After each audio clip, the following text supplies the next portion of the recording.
வரவு செலவு திட்ட மதிப்பீட்டை விட சிறிதளவு குறைவானதாகும். வரவு செலவு திட்ட மதிப்பீடுகளில் 49,665 கோடி ரூபாய் மதிப்பிடப்பட்டிருந்த ஒன்றிய அரசின் வரிகளில் மாநில அரசின் பங்கு திருத்த மதிப்பீடுகளில் 45,053 கோடி ரூபாயாக உயர்ந்துள்ளது. ஒன்றிய அரசு தனது வரி வசூல் அதிகரிக்கும் என்று எதிர்பார்த்ததன் அடிப்படையில் திருத்த மதிப்பீடுகளில் இந்த உயர்வு ஏற்பட்டுள்ளது. ஒட்டுமொத்தமாக 2023-24 ஆண்டிற்கான வரவு செலவு திட்ட மதிப்பீடுகளில் 37,540 கோடி ரூபாயாக இருந்த வருவாய் பற்றாக்குறையுடன் ஒப்பிடுகையில் திருத்த மதிப்பீடுகளில் வருவாய் பற்றாக்குறை 44,907 கோடி ரூபாய் அதிகரிக்கும் என மதிப்பிடப்பட்டுள்ளது.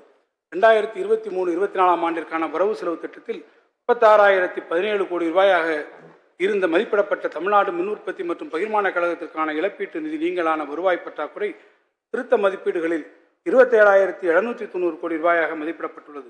பேரிடர்களின் விளைவாக வருவாயிலும் செலவினங்களிலும் பாதகமான விளைவுகள் ஏற்பட்ட போதிலும் வருவாய் பற்றாக்குறையை அரசு திறன்பட நிர்வகித்துள்ளது. 2023-24 ஆண்டிற்கான வரவு செலவு திட்ட மதிப்பீடுகளில் 44,366 கோடி ரூபாயாக மதிப்பிடப்பட்டிருந்த மூலதன செலவினங்கள் திருத்த மதிப்பீடுகளில் 42,532 கோடி ரூபாயாக மதிப்பிடப்பட்டுள்ளது. மேலும் வரவு செலவு திட்ட மதிப்பீடுகளில் 10,169 கோடி ரூபாயாக மதிப்பிடப்பட்டிருந்த நிகர கடன்கள் மற்றும் முன்பணங்கள் திருத்த மதிப்பீடுகளில் 6,624 கோடி ரூபாயாக மதிப்பிடப்பட்டுள்ளது. இரு தொடர் பேரிடர்கள் ஏற்பட்டதன் விளைவாக திட்டங்களை விரைந்து செயல்படுத்துவது ஏற்பட்ட தொய்வே இதற்கு காரணமாகும். 2023-24 ஆண்டிற்கான வரவு செலவு திட்ட மதிப்பீடுகளில் 92,075 கோடி ரூபாயாக மதிப்பிடப்பட்ட நிதி பற்றாக்குறை திருத்த மதிப்பீடுகளில் 94,060 கோடி ரூபாயாக சிறிதளவு அதிகரிக்கும் என மதிப்பிடப்பட்டுள்ளது.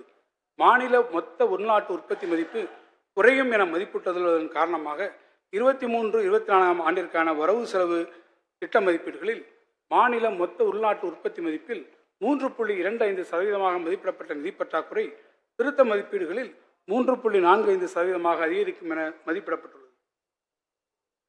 தற்போது நான் 2024-25 ஆண்டிற்கான வரவு செலவு திட்ட மதிப்பீடுகளை விளக்க விளைகிறேன். மாநில பொருளாதார வளர்ச்சி, வரி விகிதங்களில் மேற்கொள்ளப்பட்ட மாற்றங்கள் மற்றும் வரி வசூலில் திறன் மேம்பாடு ஆகியவற்றை கருத்தில் கொண்டு 2024-25 ஆண்டிற்கான மாநிலத்தின் சொந்த வரி வருவாய் மதிப்பீடுகள் 14.71% வளர்ச்சியுடன் 1,95,173 கோடி ரூபாய் என மதிப்பிடப்பட்டுள்ளது. இதில் வணிக வரிகள் மூலம் 1,43,381 கோடி ரூபாய், முத்திரைத்தாள் மற்றும் பதிவு கட்டணங்கள் மூலம் 23,370 கோடி ரூபாய், மாநில ஆயத்தீர்வைகள் மூலம் 12,247 கோடி ரூபாய் மற்றும் வாகனங்கள் மீதான வரிகள் மூலம் 11,520 கோடி ரூபாய் அடங்கும். மாநிலத்தின் சொந்த வரி அல்லாத வருவாயில் காணப்படும் வளர்ச்சி அதே அளவில் நீடிக்கும் என்ற எதிர்பார்ப்பில் 2024-25 ஆண்டுக்கான வரவு செலவு திட்ட மதிப்பீடுகளில் 30,728 கோடி ரூபாயாக மதிப்பிடப்பட்டுள்ளது. வரும் நிதியாண்டில் சரக்கு மற்றும் சேவை வரி இழப்பீடு முற்றிலும் நின்றுவிடும் என்பதால் 2023-24 ஆண்டிற்கான திருத்த மதிப்பீடுகளுடன் ஒப்பிடும்போது 2024-25 ஆண்டிற்கான வரவு செலவு திட்ட மதிப்பீடுகளில் ஒன்றிய அரசிடமிருந்து பெறப்படும் உதவி மானியங்கள் குறைத்து 23,354 கோடி ரூபாய் என மதிப்பிடப்பட்டுள்ளது. 2024-25 ஆண்டிற்கான ஒன்றிய அரசின் ஒதுக்கீடுகளின் அடிப்படையில் 2024-25 ஆண்டிற்கான வரவு செலவு திட்ட மதிப்பீடுகளில் ஒன்றிய அரசின் வரிகளில் மாநில அரசின் பங்கு 49,755 கோடி ரூபாய் என மதிப்பிடப்பட்டுள்ளது. 2024-25 ஆண்டிற்கான வரவு செலவு திட்டத்தில் மொத்த வருவாய் செலவினம் 3,48,289 கோடி ரூபாயாக மதிப்பிடப்பட்டுள்ளது. பொறுப்பேற்ற செலவினங்களான சம்பளங்கள், ஓய்வூதியங்கள் மற்றும் வட்டித்தொகை வழங்குவதற்கான மதிப்பீடுகள் அதிகரித்துள்ளது.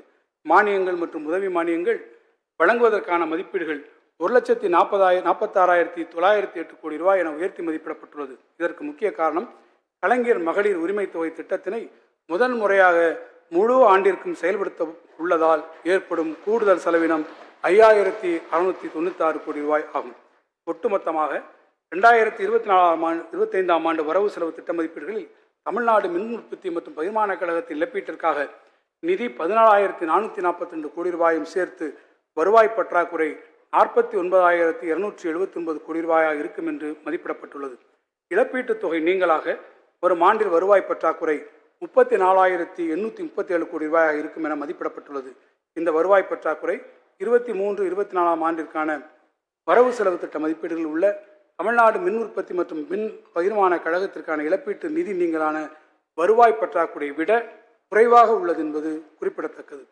2024-25 ஆண்டுக்கான வரவு செலவு திட்ட மதிப்பீடுகளில் மூலதன செலவினம் 47,681 கோடி ரூபாயாக மதிப்பிடப்பட்டுள்ளது.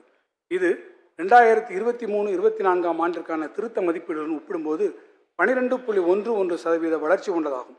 சென்னை மெட்ரோ ரயில் திட்டத்திற்கான செலவினம் 9,000 கோடி ரூபாயிலிருந்து 12,000 கோடி ரூபாயாக அதிகரித்ததன் காரணமாக நிகர கடன்கள் மற்றும் முன்பணங்கள் 11,733 கோடி ரூபாயாக இருக்கும் என மதிப்பிடப்பட்டுள்ளது.